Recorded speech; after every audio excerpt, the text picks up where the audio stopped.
The Fourth Day by Ginzberg. The fourth day of creation produced the sun, the moon, and the stars. These heavenly spheres were not actually fashioned on this day, they were created on the first day, and merely were assigned their places in the heavens on the fourth.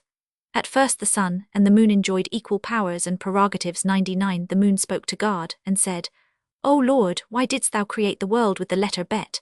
God replied, that it might be made known unto my creatures that there are two worlds. The moon, O Lord, which of the two worlds is the larger, this world or the world to come? God, the world to come is the larger. The moon, O Lord, thou didst create two worlds, a greater and a lesser world. Thou didst create the heaven and the earth, the heaven exceeding the earth. Thou didst create fire and water, the water stronger than the fire because it can quench the fire. And now thou hast created the sun and the moon, and it is becoming that one of them should be greater than the other. Then spake God to the moon, I know well thou wouldst have me make thee greater than the sun.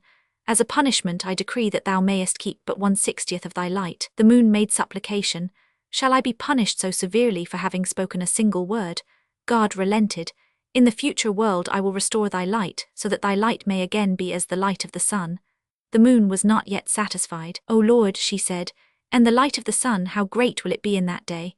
Then the wrath of God was once more enkindled. What thou still plottest against the sun?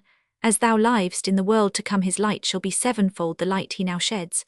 The sun runs his course like a bridegroom, he sits upon a throne with a garland on his head. 10196 angels accompany him on his daily journey, in relays of 8 every hour, 2 to the left of him, and 2 to the right, 2 before him, and 2 behind. Strong as he is, he could complete his course from south to north in a single instant, but 365 angels restrain him by means of as many grappling irons. Every day one looses his hold, and the sun must thus spend 365 days on his course. The progress of the sun in his circuit is an uninterrupted song of praise to God, and this song alone makes his motion possible. Therefore, when Joshua wanted to bid the sun stand still, he had to command him to be silent. His song of praise hushed, the sun stood still. 102. The sun is double-faced.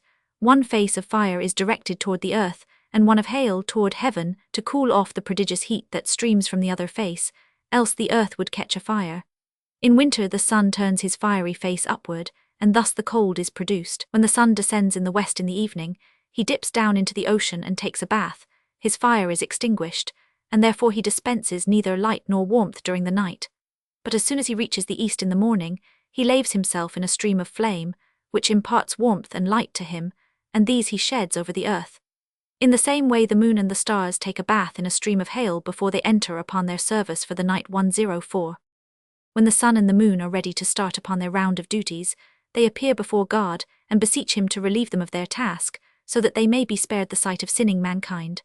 Only upon compulsion they proceed with their daily course. Coming from the presence of God, they are blinded by the radiance in the heavens, and they cannot find their way. God, therefore, shoots off arrows, by the glittering light of which they are guided. It is on account of the sinfulness of man, which the sun is forced to contemplate on his rounds, that he grows weaker as the time of his going down approaches.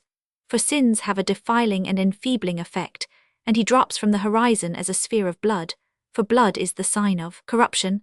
As the sun sets forth on his course in the morning, his wings touch the leaves on the trees of paradise, and their vibration is communicated to the angels and the holy Hayat, to the other plants, and also to the trees and plants on earth, and to all the beings on earth and in heaven. It is the signal for them all to cast their eyes upward.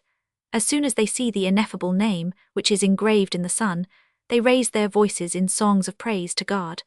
At the same moment, a heavenly voice is heard to say, Woe to the sons of men that consider not the honor of God like unto these creatures whose voices now rise aloft in adoration. 106 These words, naturally, are not heard by men, as little as they perceive the grating of the sun against the wheel to which all the celestial bodies are attached, although the noise it makes is extraordinarily loud.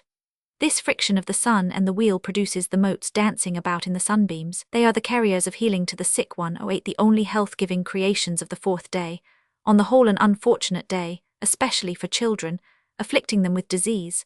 When God punished the envious moon by diminishing her light and splendor, so that she ceased to be the equal of the sun, as she had been originally 110, she fell 111 and tiny threads were loosed from her body. These are the stars. 112.